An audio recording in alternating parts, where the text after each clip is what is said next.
During my MBA at Wharton, one of my favorite classes was Advanced Topics in Private Equity.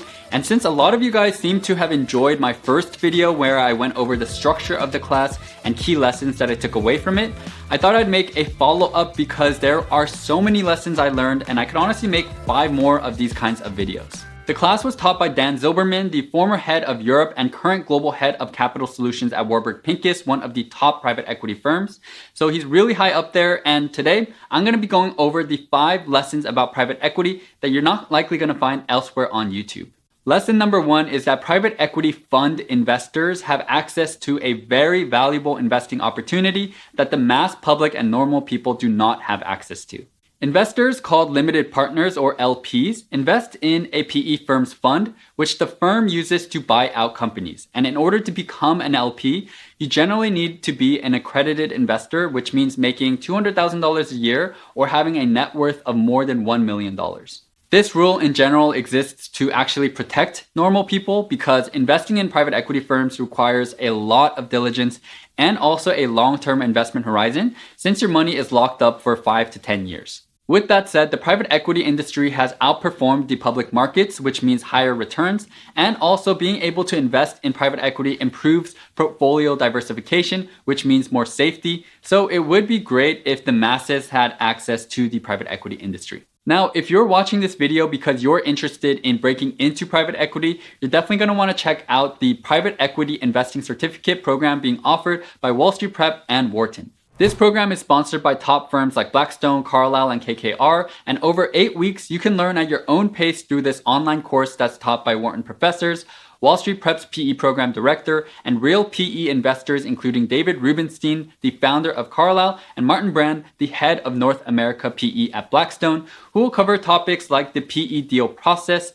valuation, how to think like a private equity professional, and more. By completing the program, you also unlock access to the alumni member database, fireside chats with PE investors, and exclusive networking events with the world's top private equity headhunters and recruiters. This program runs 3 times a year, and if you sign up by the early registration deadline, you'll get $200 off. And be sure to use my code rareliquid to get an additional $300 off, and I'll leave information for everything in this video's description. Lesson number 2 is that water cooler conviction building plays a large part in getting a deal across the PE finish line. Internal process of evaluating a PE deal starts with a confidential information memorandum or CIM, which is just pretty much a presentation about the company that either management or an investment bank sends to a private equity firm. And if the opportunity looks solid, then the private equity shop will sign an NDA.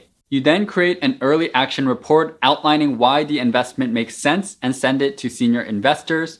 And after more diligence is done and the PE investor has high conviction for the deal, he or she needs to get buy-in from other partners. And so water cooler conviction is needed, meaning that the investor needs to more or less casually speak with other senior investors to get their thoughts and ideally their approval before actually going to investment committee, which is a very intense no BS meeting in which the PE deal team needs to defend their investment idea to a group of other senior PE investors. I thought this was a cool little nugget of what the private equity world of investing is really like, because a lot of times when you think of private equity, you think of a lot of financial and business due diligence and a lot of analysis, and that's what really gets you to actually investing in a company. But in actuality, there's a lot of this soft skill of actually building conviction with other investors in a much more casual kind of way. And so I thought this was a cool kind of glimpse into what the actual private equity world is really like. Lesson number 3 is that especially in IC, if you as a PE investor are ever arguing for the deal based on multiple expansion, then you're in dangerous territory. Ultimately, there are 2 main ways in private equity that you sell a business for more than you bought it for and ultimately achieve a high IRR, and those are operational improvements and a higher exit multiple. To explain this, typically a PE firm will purchase a company looking at the entry EBITDA and entry EBITDA multiple, and then sell it based on its exit EBITDA and exit EBITDA multiple.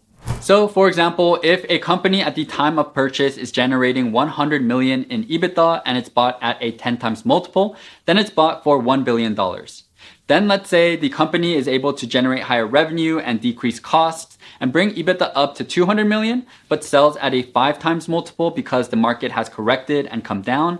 then the sale is at $1 billion, which actually means you lost money as a private equity shop because of the opportunity cost of being able to put that $1 billion into other investments that could have generated a positive return. But let's say EBITDA stays flat at 100 million, but the exit multiple rises to 20, then you can sell the company for $2 billion. The problem with this though is that multiples are determined by the markets. And so it's completely out of your control. And so you need to have an extremely good quantitative and theoretical reason in IC if you're arguing for a higher exit multiple, and that's why the deal should be greenlit.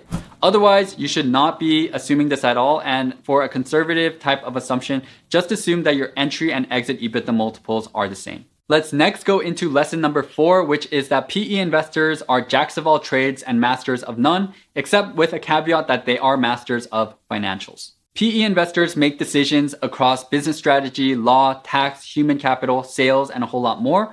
And they need to drive each work stream and make key decisions, but they don't need to be masters of any of these domains. And some people in private equity actually say this is what they enjoy about the job. Financial engineering, through which a PE firm just levers up a company, aka funds their purchase with debt like a house mortgage, and then sells off the company after delevering it, was enough to generate solid returns when PE first came about in the 60s and 80s. But now that the industry has matured and financial engineering has been more or less commoditized, PE firms have become a lot more creative and learned how to maximize across various different business areas in order to generate those juicy IRRs, and thus PE investors have become jacks of all trades and masters of none. Last but not least, lesson number 5 and a dirty secret in PE is that roughly 70% of CEOs leave within 3 years after a PE investment. Despite the common narrative that private equity firms like to push of backing management teams, at the end of the day, a PE firm's number one priority is to maximize returns. And so if a CEO or any management executive is not performing, then they're going to be cut ASAP. PE firms are always on a clock because their IRR is measured by time and pretty much as soon as an investment is made. And so as a result, PE firms aim to invest in companies with a CEO ready to go on day one of their investment. That said, private equity firms ideally like to invest in companies that they believe have good management and like to have a CEO on day one, because if that CEO underperforms, replacing them through a CEO search process can take 6 to 12 months, which really damages returns. All right, so those were the 5 additional lessons that I learned from this course. And I actually could go into a few more things like how to do PE diligence or what the PE M&A kind of structure and process is like. Let me know down in the comments if you are interested in learning more about these, because then I can make more videos about them. Also, before I let you go, I wanted to let you know that I'm building out my own How to Get Into Investment Banking course and giving out big discounts for those who sign up early. So I'll leave a link to that in this video's description. With that said, thank you all so much for watching and hope to catch you all in the next video. Thanks guys, and peace.